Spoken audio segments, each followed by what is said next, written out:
as we continue to build a relationship over time, you then have more trust in me. Now you feel like you know me that much further. If I ever do have an ask, or if I ever do start a business up or something like that, who's the person that I know that's going to support me? It's Darnyelle. Right.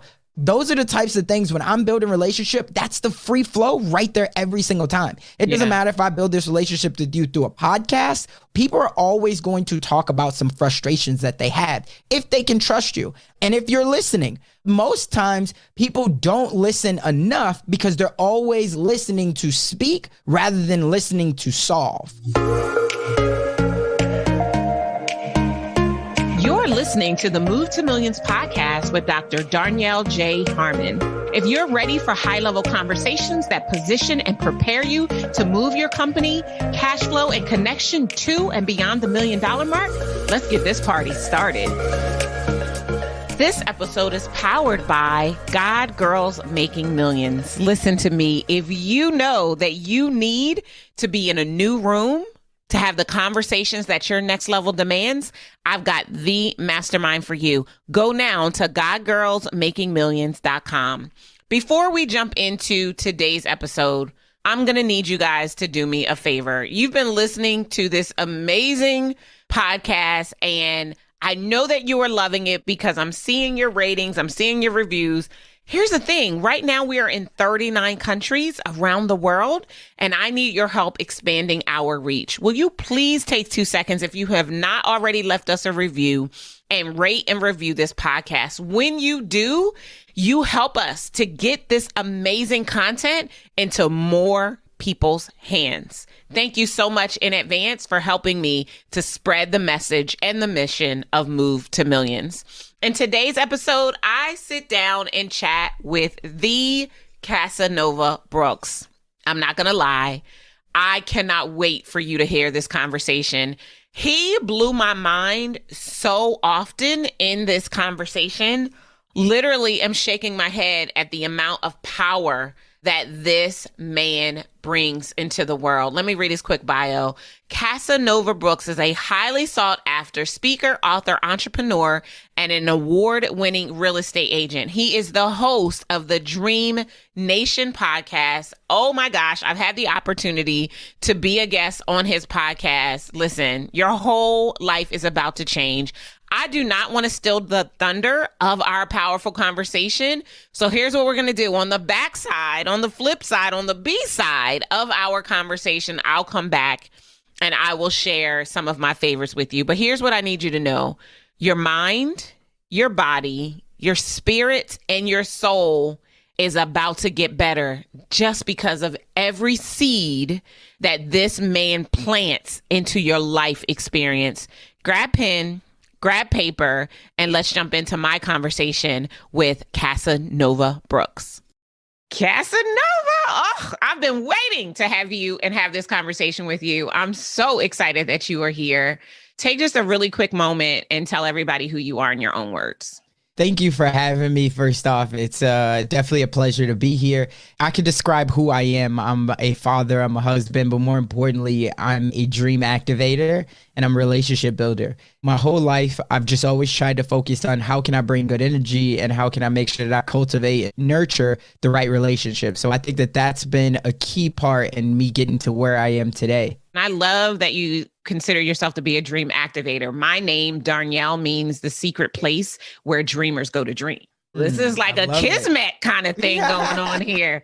I shared with you just before we started recording, I first heard you on Patrice Washington's podcast and was blown away by your story. And there's no way in the world that I can let this conversation happen without you taking everybody on a journey of where you've been and where you are going. Share a little bit, or as much as you feel comfortable sharing about your story, because I know that that energy you spoke about before we started recording, first of all, it's going to come from there. Second of all, you are going to be the epitome of inspiration for so many people who have thought about giving themselves permission to give up because of all that you went through and how you still kept going. So, okay, I don't want to steal your thunder.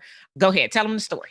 For me, I always say that I'm no stranger to adversity because a lot of people, they see me now, it's like, oh, he's made it, right? Whatever made it looks like in their eyes. But for me, when I say no stranger to adversity, I just every day think about how blessed that I am. And I think that we're all blessed in one way or another because we see someone else's story, especially with social media nowadays. Social media just shows that somebody else, they've been through some challenges, they've been through some storms, and maybe they're going through the mud right now. And you're like, look, I'm going through my own set of problems, but I'm grateful that I don't have those problems. That's something that always keeps my positive energy up. On top of that, I have an amazing wife and then also I have 2 kids. But I always love to give people the backstory, and I love that you're allowing me to share it with your audience, your platform, your tribe.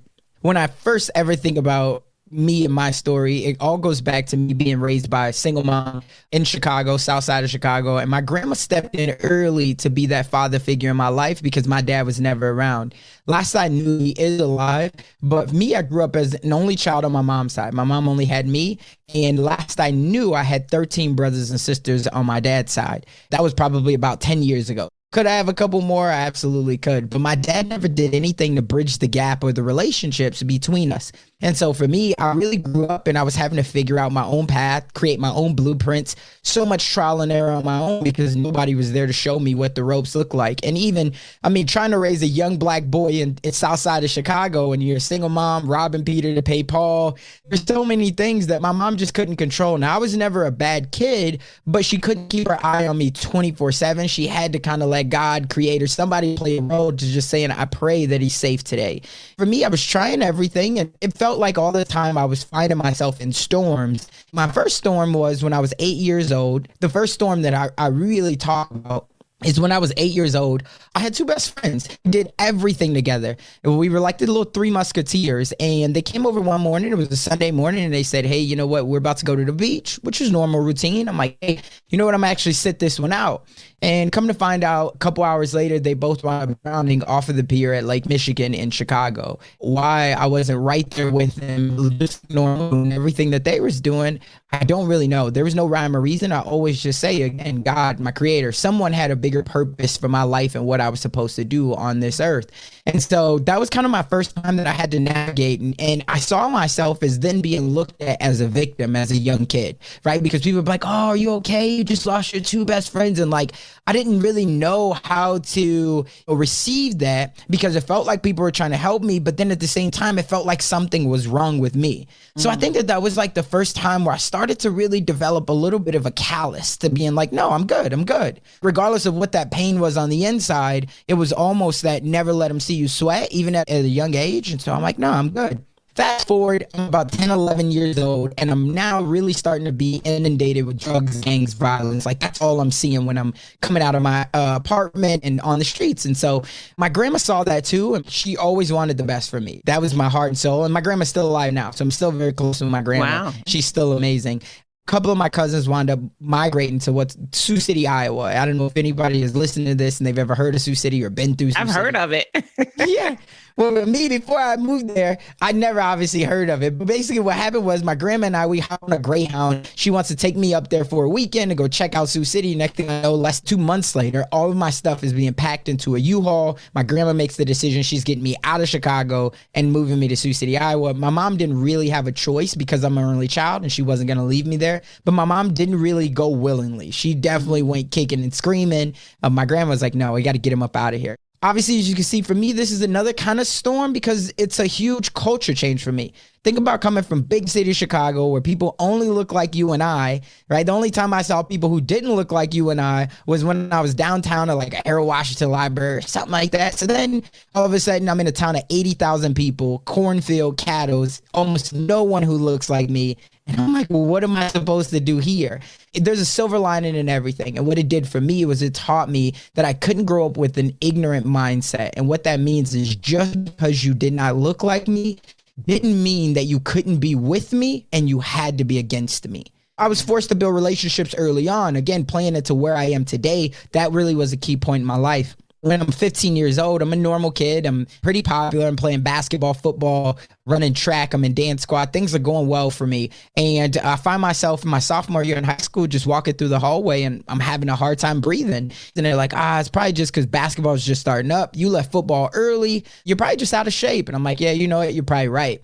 Then I come home and I'm taking naps and my mom's like, what's up with you? This is unlike you. And I'm like, I don't really know, to be honest with you. I'm tired. And she's like, okay, well, if it persists, we're going to go to the hospital. So over the next couple of days, it did persist. Next thing you know, we go to the emergency room and they're like, hey, you know what? Since it has to deal with breathing, we're going to keep him, a little bit longer, run some extra tests. And for me, I'm not thinking anything of it because as a child, I was never, ever sick. I never broke bones, chickenpox, measles, coronavirus. I was always. Well, there was no coronavirus when you were a child, sir. I didn't have anything of the equivalent. I was pretty healthy. I'm like, yeah, I'm good. And I was thinking in my mind, this will be fine. I'll be back at school tomorrow. I'm going to get a hot nurse, maybe a sponge bath, some candy, ice cream. It's going to be good. They come back in at about 11 o'clock later on that night, and they're like, hey, we actually got public transportation. We're going to ship you guys to the other side of the state at the University of Iowa. And I was my mom, what are you talking about? Why? And then they're like, we think it might be more serious. And Mom, what's more serious? And they're like, we think you might have cancer. And I just, my grandma, whoa. And so at this time, I didn't really know the C word. I'm like, what does that really mean? Find myself 6 hours later over at the University of Iowa. They then run emergency tests, and I wound up having to get a port put in my chest, connected to my jugular vein. And for the next 2 years, well, first off, I got diagnosed with stage 4 lymphoma cancer. Wow. I was 2 weeks away from death. I could have just died naturally is what the doctors have said. And they did all those tests. And for the next 2 years, I went through chemotherapy, bone marrows, just about anything that anyone else does when it comes to the C word. Again, another storm that I had to navigate. And then we can talk about the intermediaries, but fast forward the next storm, which is probably my biggest storm. I just moved down here to Omaha, Nebraska, which is where I am now.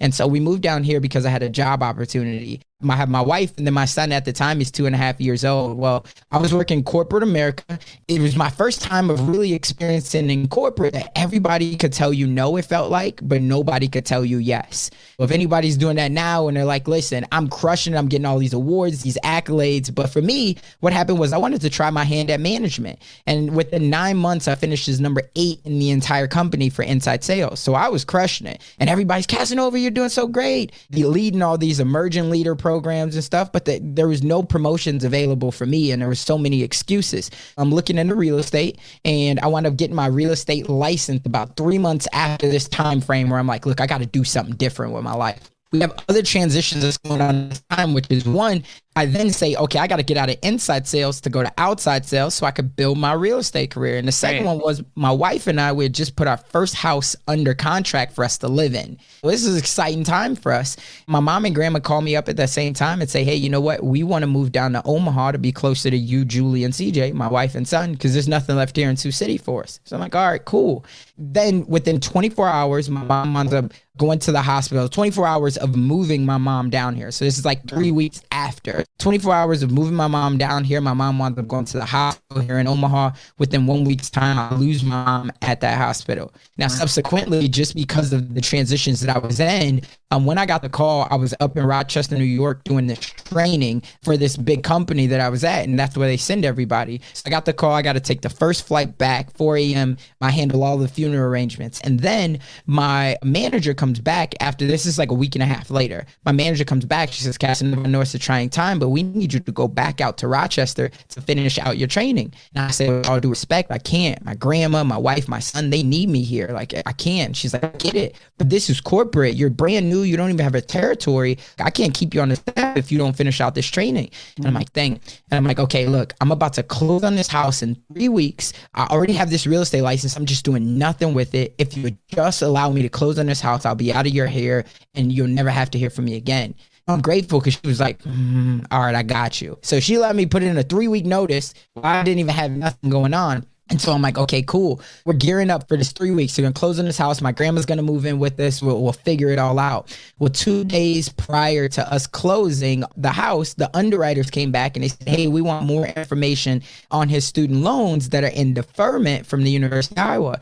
So by the time they get this information, it's the following Monday. And for anybody who has bought a home before, this is post 2008. Right. What do? The day we're supposed to close, they go to re-verify employment. And then they call up and that company says, as of last Friday, 3 days ago, Casanova no longer works here. Yeah. So then my loan officer calls me. Obviously, I don't get the loan approved. So all within a matter of 2.5 to 3 weeks, I lose my mom, my job, and my home. I got no family, no friends, no church group. I'm in brand new city, brand new state. What am I going to do now? I'm going to go back and get a W-2 job and just figure it out. My wife's like, nah, you got this real estate license. You've done nothing with it. You're either going to jump all in, you're going to make something shake, or you're going to always be wondering what if. And so that's what I did. Within that next 9 months, I did 46 deals, $8 million in volume. I got the Rookie of the Year here in Nebraska. And that's kind of where my journey started to really take off from. And since then, now we own multiple businesses and a whole slew of other things. But that's kind of how we get to this point. And hopefully I was able to sum up about 3 decades into 13 minutes. That was really, really good. And I purposely wanted you to just get the story out because I knew we'd come back and unpack it. There were a couple of things that you said that I want to kind of pull on. And the first thing, and I know you use the word storm, but I actually think that they're catalysts. And here's why. Because making the decision to not go with your friends to the beach is the reason why you're still here to live the story. Deciding to go with grandma and mom kicking and screaming to Sioux City is the reason why you were in a position to get the support that you needed when your cancer stage 4 was identified. Having gotten the foresight to get a real estate license when you took another job was the reason why today you're the real estate man. They're catalysts, not storms. And I just wanted to offer you that reframe because I think that it's the little things that we do that make the unassailable difference. Aristotle said that. I can't claim that.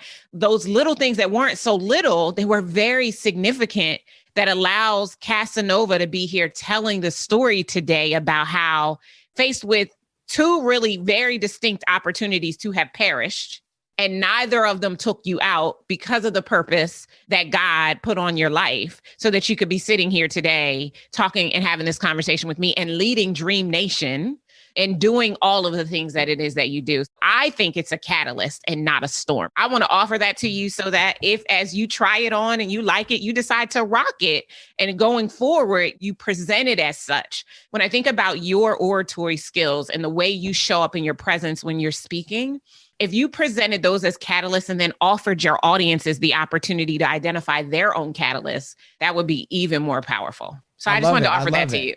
Yeah, absolutely. And I receive it. And I thank you for that. That's something that I've told my story and shared the glory behind it, but no one's ever offered me that reframe. I definitely take it and I receive it and I appreciate it. I'll definitely look at how I can reframe the way that I say things. And also, again, what's the silver lining and how can someone else take my experiences and use their experiences to find their own types of catalyst moments, I guess I would say. Absolutely. When I first heard you on Patrice's podcast, I shout out to Redefining Wealth for anybody who's listening. If you're not listening to Patrice's podcast, stop playing yourself and going over there and subscribe because it's thebomb.com.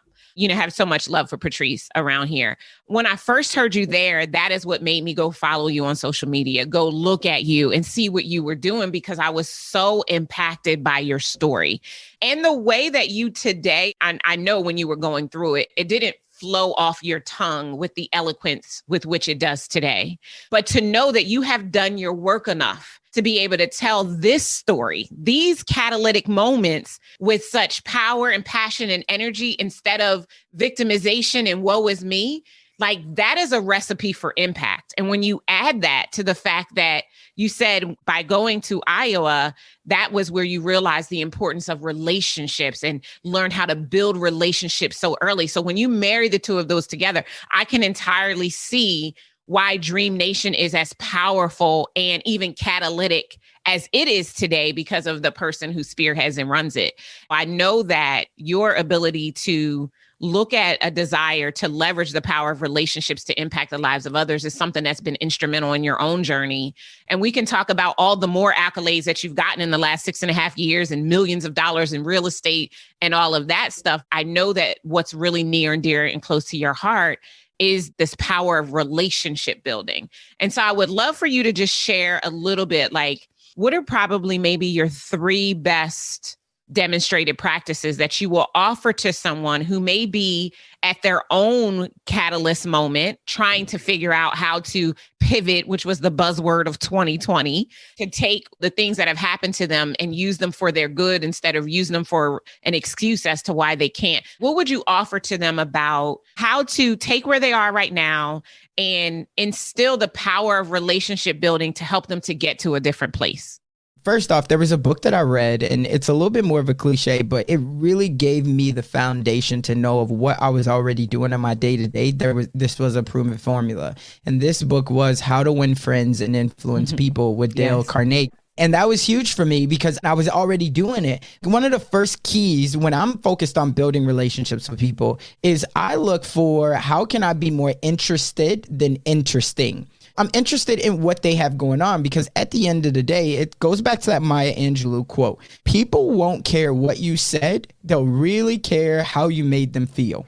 And most people, they just want to be acknowledged. They want to be a part of something that is bigger than themselves. And so for me, as I was growing up, I did want to be acknowledged. I think when you talk about catalytic moments, for me, not having a dad, I used that to fuel me to be the father that I am today. If you look at any of my stories, whether it's LinkedIn or Facebook or Instagram, anybody who follows me, you'll see my family, you'll see my kids, you'll see my daughter. There is a quote that back in 2020 was the first time that I saw it. And it said, if I didn't come from a wealthy family, then a wealthy family must come from me. You talk about how can somebody else take something and use it for their own journey. For me, I looked at that and I said, we all want wealth, especially if you don't come from it, which a lot of people look like us. We don't come from wealth. Yeah, I wanted something that would really be near and dear to my heart. If I didn't come from a loving father, then a loving father must come from me.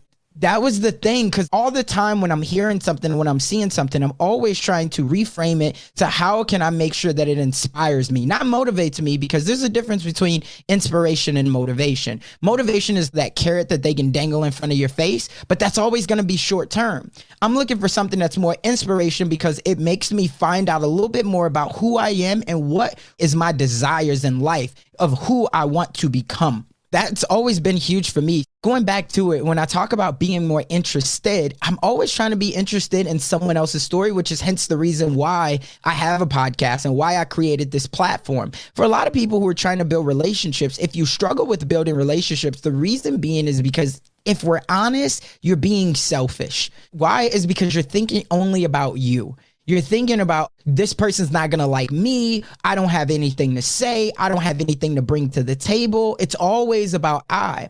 Something that I learned, and this was from a mentor, Dean Graziosi, and he had said, here's what you got to do. If you're struggling with all those I's, take that pressure off of yourself. And if you got to say the word I, say, I just have to show up and serve. And a lot of the times, if you think about it, if you can create something that allows other people to get their message out, you're winning, which is part of the reason why I love having a podcast. And I love that you have a podcast too, of course. And I love doing other people's, is because you allow people to come on and share their message. Yeah. It's been said, and I've heard this before, that the glory is in the story. All of my expertise just comes from my experiences. And that's where I try to give other people an opportunity to share their expertise because it's going to come through their experiences. When I think about how do I build relationships, the first thing I do is I show up as I'm being more interested than I'm trying to be interesting, which means I got to listen more.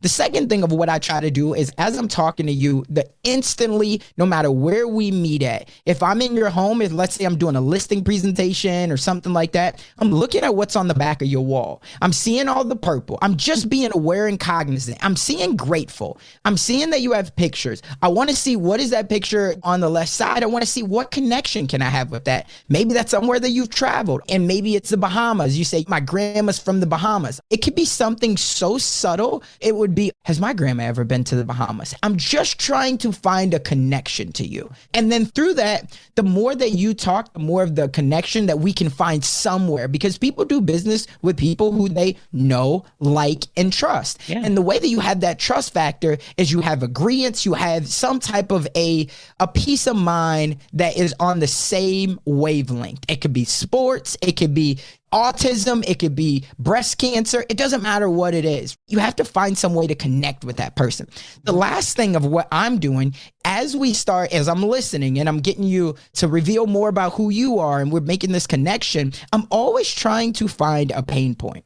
If you and I met at a networking event, there's 150 people. You and I kind of hit it off. I'm like, man, Darnyelle, she seems so dope. I'm then going to bring up something, I'm sure throughout the conversation of even 5 minutes, something is going to be like, yeah, what do you like to do in your spare time? Not what do you do working, because most people don't like to talk about work. You're like, yeah, I'm an entrepreneur. I'm doing this, I'm doing that. Oh, so what's the thing that you're doing? Are you doing Amazon? Are you doing a podcast? And I'm find that thing. Oh, I just got a podcast. I'm launching a podcast right now. Oh, how is that going? Oh, the podcast is going great, but I tell you, it's a lot of work, that editing and all that other stuff. But I do love just talking to people. Well, even though we just had that quick snippet, you just told me about a problem.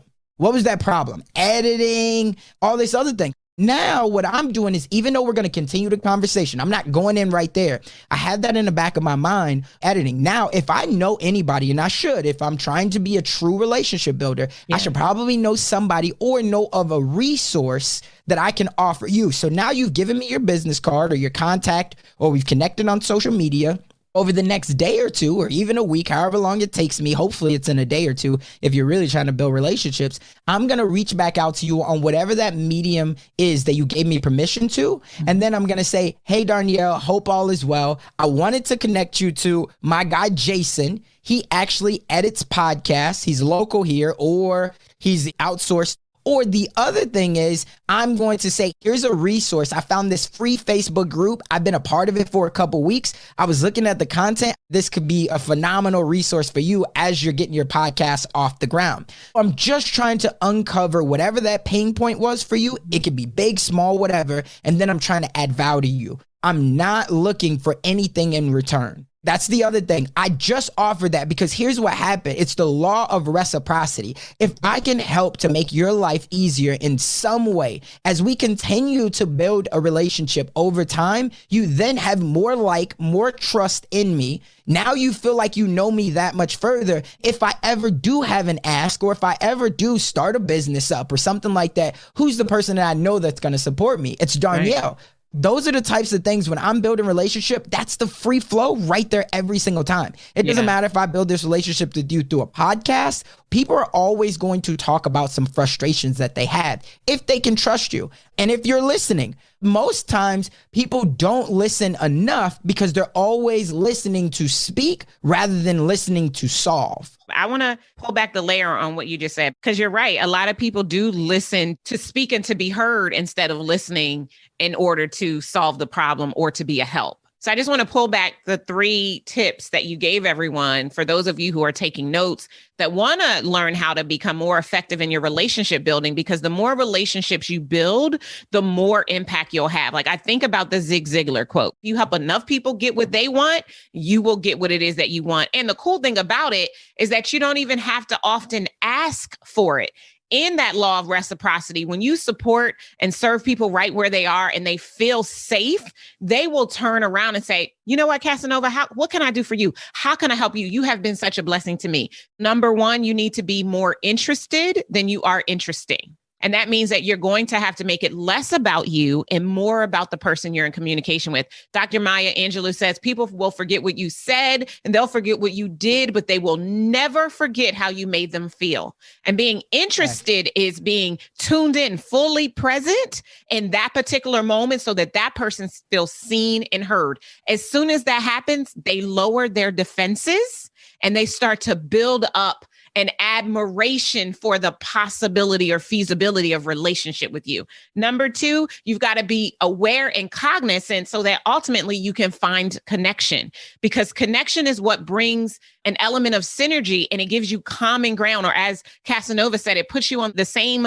wavelength so that you can continue to break down the walls and open up an opportunity for true relationship. Third, you need to be listening for the clues, the pain points, the opportunities. the problems that they have not been able to solve on their own that you have access to. Now, that access could be directly through something that you may have to offer them at the time that's appropriate. It could be because you know somebody who knows somebody. It's just really being about tuned into what their problem is and having a real finite desire to solve that problem, while you didn't say this, Casanova, but this is what I heard, being detached from the outcome. It's not about you, because you don't start the conversation from a selfish place. You start the conversation from a servant place. That is what makes a difference. That's what I heard. That's what I wanted to make sure I broke down for each of you. I want you to know is that Casanova is literally giving you an amazing blueprint to be able to establish better relationship and connection with people that's going to lead to greater impact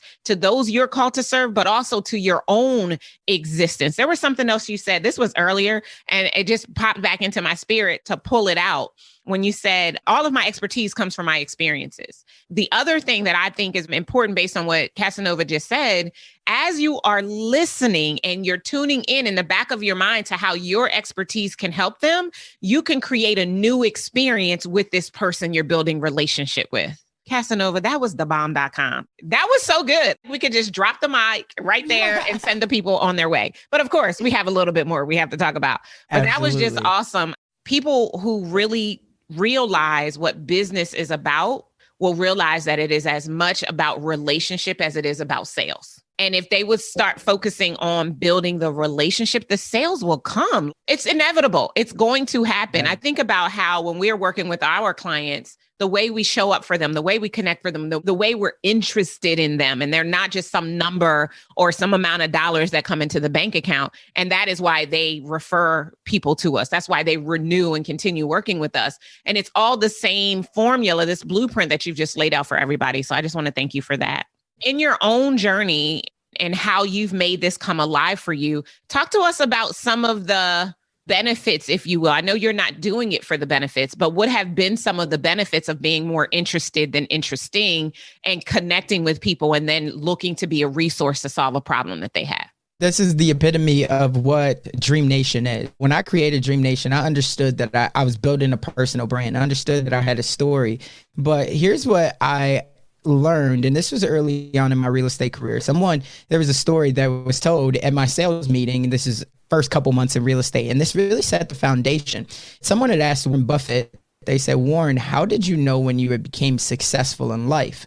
And Warren said, now, if anybody who knows Warren Buffett, they know that I wouldn't necessarily say he's an atheist. I guess I've never heard that out of him, but that's how he's described. He just doesn't talk about afterlife and the whole nine. And he said, you'll never know how successful you've been in life until you die. And people instantly, like, the room was like, what? Like, Warren's talking about afterlife. Like, what? This is crazy. And he's like, until you die and you see how many people come to your funeral. And he said, but more importantly, you'll never know how truly successful you've been until you see how many of those people cry at your funeral, because those are the people who you truly impacted their lives. That was like the big thing for me. The story of like how I believed, or how Dream Nation came to be, and why I believed that it was something that needed to be created, was because I wanted to build something bigger than me. I wanted to build something that could inspire people to go out there and live a life by their design, because I believe that no dream is too big and no dream is bigger than any other dream. This all was huge for me. And so to give you the story around it, and then I will answer your question for sure of how like this has impacted me and the relationships that I've been able to build.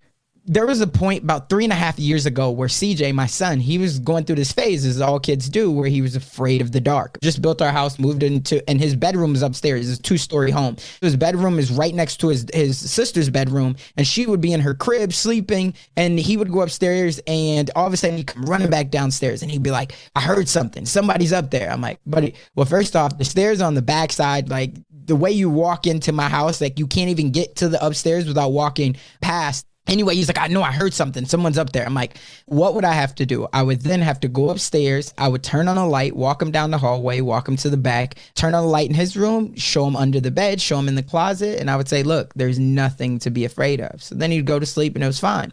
This gave me chills about 2.5 weeks ago, because I would always tell the story. If you've heard me tell this story on any other show or whatever, I would always say, what's going to be the big deal about this is in a couple years, his sister would then go through that same phase of she's afraid of the dark. But hopefully if I did it right, then dad will not have to go upstairs. Why? Is because her brother will take her upstairs, right, turn on that light, show her, look, there's nothing to be afraid of. Well, this just happened. He did that. And we have the cameras upstairs in the room. And so she's like, I hear something. And he opens up the door. We're watching it. He's like, there's nothing to be afraid of. But it just showed me that it was like, man, like, that's exactly why you do what you do. And I think that it was Patrice. So funny thing is, Patrice was the first person who I think that came on, and I was asking her about, like, what happens if you feel like you're not already a 10 or you're not an 8 or a 9, you're not an expert in something. And that's what a lot of people feel. They feel like they get a little bit of imposter syndrome, things like that. And Patrice was like, you got to understand that even if you only consider yourself a 3 or a 4,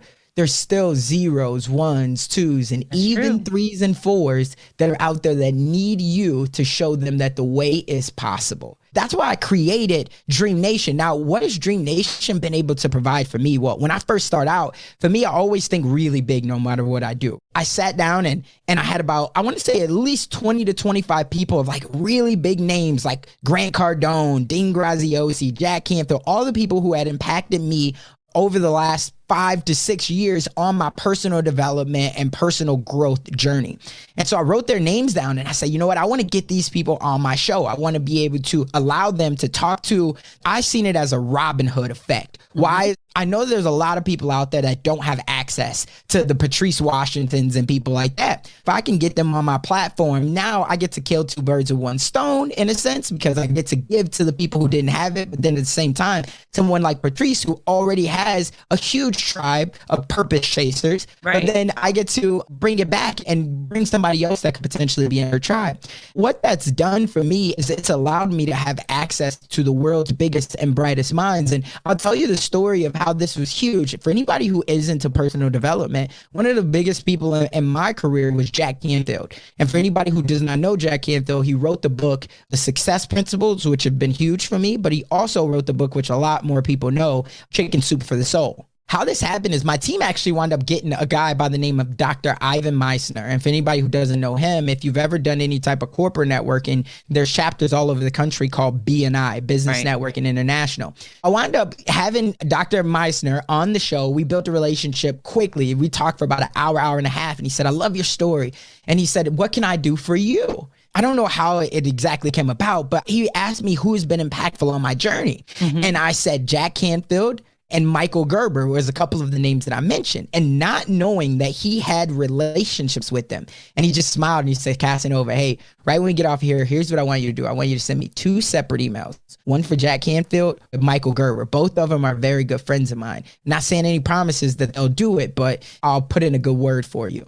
So I send him that right when we get off. Within 10 minutes, I get an email back from him on both of them. And he says, Casanova, good news. Both of them have agreed to come and do your show. So that was amazing. So then Jack Canfield came on. We talked for about 2.5 hours, and it was free. I've not paid anybody to be on my show. And then on top of that, Jack Canfield gives me a testimonial, and I tell him about my second book that I'm working on writing, and now it's completed. But he was like, listen, when you get done with this, send me the manuscript. There's no promises, but if I feel like it's something that I can get behind, I'll write the foreword for your second book. And then Michael Gerber came on. His episode released, I would say, about a month and a half ago. Again, all depending on when you're listening to this. But those are just a couple of the ways. I mean, I've been able to build relationships with some of the biggest names, but it's just been such an amazing journey. But it was all came from the power of, just like you said, being a servant rather than trying to look at people transactionally. I've always focused on the relationships. I love all of that. And I know that everybody who's listening now has a blueprint to be able to help them to figure out how to establish relationship and be more interested instead of focusing on what's in it for them. And I think that that's really, really powerful. Before I let you go, I want to give you the opportunity just to share anything that we haven't talked about in closing that's on your heart or spirit to share with our community. And then secondly, I have a few questions that I always like to round out every interview with. But anything you want to share? When people ask me what are my keys to success, I always love to tell people the 3 keys to my success. I always say that it comes to the 3 E's. Number 1 is the energy. What's the energy you bring into every single day, into every single conversation, into every single relationship that you've had the ability, someone to touch their lives? And the second thing is the environment. You have to put yourselves in environments that will continuously challenge you, not only on a personal level, but obviously even on a business level. That also means that you have to invest into yourself. The biggest room that we have that we can ever be in is the room for improvement. And every single day we have to be working on ourselves, because we all want these skill sets so we can make so much money. But before you can level up your skill set, you really have to level up your mindset, because it doesn't matter the skills you have if you don't believe that you're worthy enough to, 1, have those skills, but then 2, to be able to capitalize on those skills and create a life by your design. The third E is the exposure. And I think the exposure is huge, because a lot of the times we're so closed-minded and we fear what we don't know or that we've never learned. The more that you can continue to expose yourself, the more that you're going to feel like a kid every single day. Where you think about it, where kids, they're exposed every single day to something new on YouTube or a video game or whatever it is. Us as parents, we want our kids to be exposed to those things. Try everything. Let's figure out what you love, what you have a passion behind, and that's where I want to support you at. Well, once you become an adult, don't think of losing that, because there's still somebody out there that, I wouldn't say they're going to be a parent to you, but they want to be a supporter for you. But you got to have that exposure, which makes you come alive. Those are my 3 keys that I've always tried to live on every single day. And what are you learning? How are you growing just 1% every single day? You don't need to.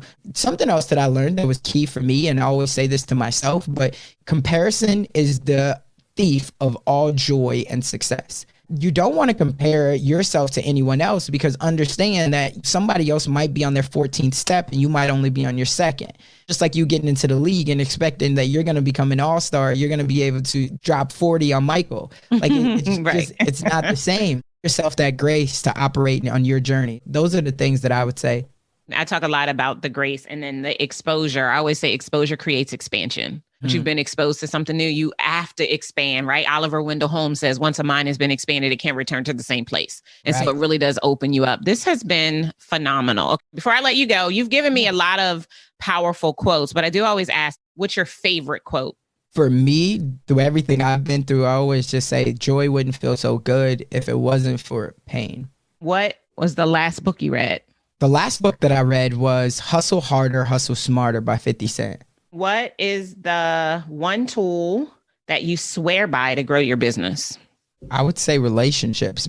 Tool is whatever you want the tool to be. So relationships works. This was phenomenal, Casanova. I just want to say thank you again for coming on here and dropping the mic so many times, for sharing your story and being a source of inspiration, but also more importantly, for giving actionable tips and strategies that people can begin to implement right now so that they continue their journey on the move to millions. I'm so excited you were with us today. Thank you so much. It's been an honor and a pleasure. And thank you so much. And we appreciate how you're showing up in the world, Darnyelle. And I'm sure there's so many more people that will be impacted by you, your journey, and everything that you have going on. So I'm just appreciative that you allow me to come on and share my story. My joy. Didn't I tell you that Casanova was going to blow your mind? Minute after minute of listening to him share his powerful story, and more importantly, the nuggets that he took away from it and how that has made him the man, the father, the husband, and the entrepreneur that he is today. So inspired, quite honestly. And just, I knew this conversation was going to be really, really important for you. So I cannot wait to hear you share with me when you leave your review, how this particular conversation made the difference and what specifically clicked for you that puts you in an entirely different paradigm.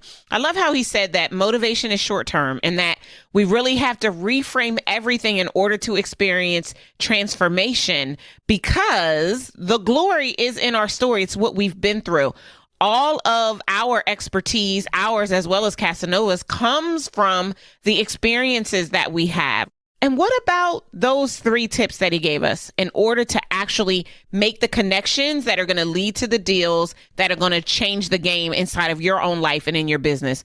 Be interested, be aware and cognizant, and find a place of connection, and then find a pain point that you can help them to solve. Looking at how you can add value instead of expecting for someone to add value to you. I know that you're going to come back to this conversation that I had with Casanova over and over again. I know that every time you listen, you're going to get something new, some new mantra that you can take away. There's a lot of powerful mantras that he spoke inside of this episode. I think about all that he shared and all that we can take from it and make our own by up-leveling our energy, by being focused on our environment and increasing the amount of exposure that we get to have, because that exposure is what's going to create the expansion that we need to go to our next level.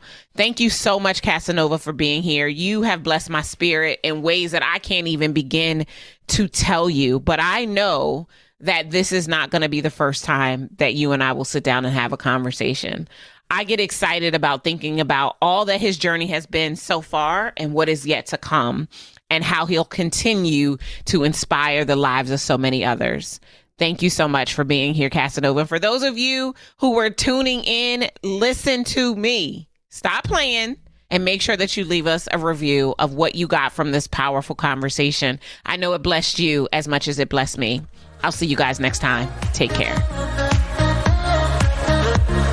Thank you for joining me for the Move to Millions podcast. The way I see it, you deserve a business that generates millions. If you're ready to get started, grab our Move to Millions Quick Start Guide and join our online community at movetomillionsgroup.com. If you enjoyed our time together, do yourself a favor, head on over to iTunes, subscribe, rate, and leave us a review. Until next time, remember, millions are your birthright, and to access them, all you have to do is move. I'll see you next time. Take care.